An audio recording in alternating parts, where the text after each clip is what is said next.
"What the?" says Sanjay, too startled to remember to be quiet. A couple of the angels lying on the asphalt immediately resurrect and vigorously shake the drops out of their hair like dogs. The others groan and move sluggishly, as if the morning alarm went off sooner than expected. Some of them are clearly shot up with bullets. Their wounds have ugly entry points, and even uglier exit points, that look like raw hamburger flowers. The warrior with spotted wings grabs his other bucket and tosses the water onto the rest of the bodies. He also kicks a few of the wounded still lying on the asphalt. "Get up, maggots. What do you think this is? Nap time? You're an embarrassment." Apparently, Sanjay's not the only one who forgot to be quiet, because one of the angels grabs a chunk of broken concrete and throws it at a car the way someone might throw a stone at a rat.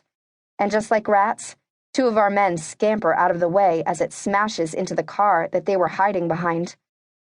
A couple of other angels grab chunks of broken fixtures and rebar and throw them at us. I barely have time to dive to the sidewalk as the car windows shatter. I jump up and run so hard, I'm hyperventilating by the time I hide in the doorway of a building. I peek at the angels. They're not chasing us any more than we would chase rats in a garbage dump. Obi and Dee-Dum see me from their hiding place behind a truck and sprint to my doorway. We huddle and peek through our binoculars. A group of angels digs into the center of the rubble, tossing debris left and right. As they find bodies, they leave the dead humans and pull out limp angels who might wake at any moment. The angels doing the digging are larger than the ones who are being dug out. The big ones carry swords around their waists, which I assume means that they are warriors. From what I can see, all the victims are smaller and don't carry swords. Now that I think about it, just how many warriors did I see at the Eyrie when Rafi and I walked through it?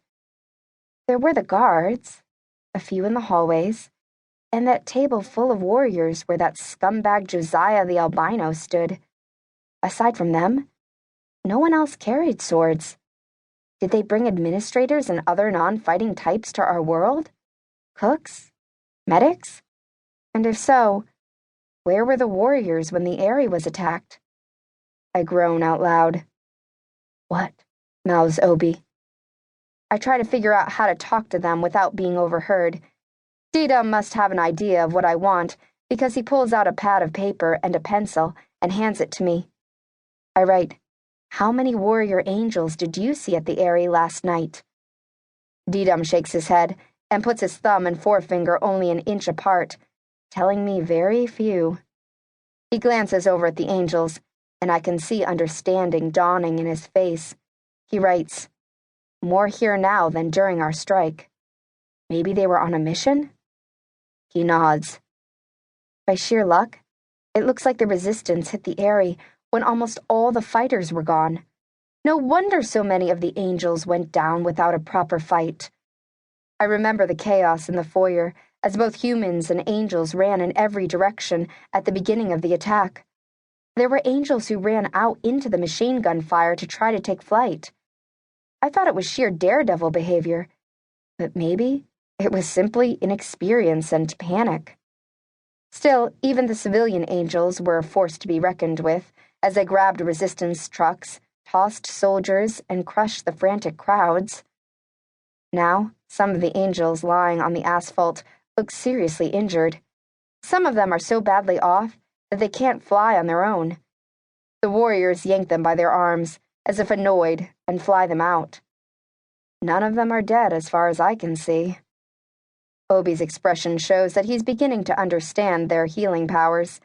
I told them during the question and answer session that angels could heal even from things that would kill a human, but it looks like Obi's only now beginning to believe it. When the warriors dig down to ground level, the one in charge signals, and more than half the remaining angels take their injured and fly off. The remaining angels look resentful as they dig.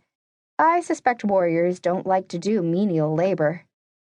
Although I can't see into the pit they're digging, I can hear screeches. I recognize the noise from the thing that attacked and paralyzed